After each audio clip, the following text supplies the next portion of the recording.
Խոսենք մեկ այլ կարևոր մթերքի մասին՝ մեղր։ Մեղրը դիաբետի դեպքում հաճախ ընկալվում է որպես բնական, առողջ, շատերը գովազդում են այն նշելով, թե սա բնական մթերք է, հետևաբար չի ազդում արյան մեջ շաքարի քանակի վրա։ Սակայն իրականությունը այն է, որ մեղրի ազդեցությունը արյան շաքարի վրա գրեթե նույնն է, ինչ սովորական շաքարավազի։ Այո, մեղր դիաբետի դեպքում կարելի է, սակայն շատ փոքր քանակով եւ ոչ միշտ, իսկ որոշ մարդկանց դեպքում, հատկապես վատ վերահսկվող դիաբետի դեպքում, ընդհանրապես պետք է խուսափել։ Ինչից է բաղկացած մեղրը, եկեք հասկանանք։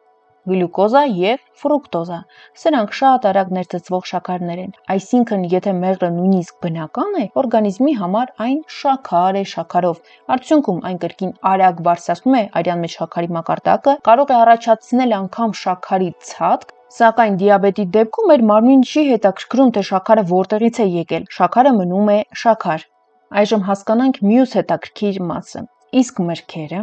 Շատերը կարծում են, թե դիաբետի դեպքում մրգերը լիովին արգելված են, սակայն սա ճիշտ չէ։ Մրգեր, այո, կարելի է ուտել եւ պետք է ուտել, բայց չափավոր։ Ամենալավ ընտրությունն է շաքարային դիաբետի դեպքում։ Խնձորը, տանձը, նարինջը, գրեյփֆրուտը, հատապտուղները եւ դեղձը։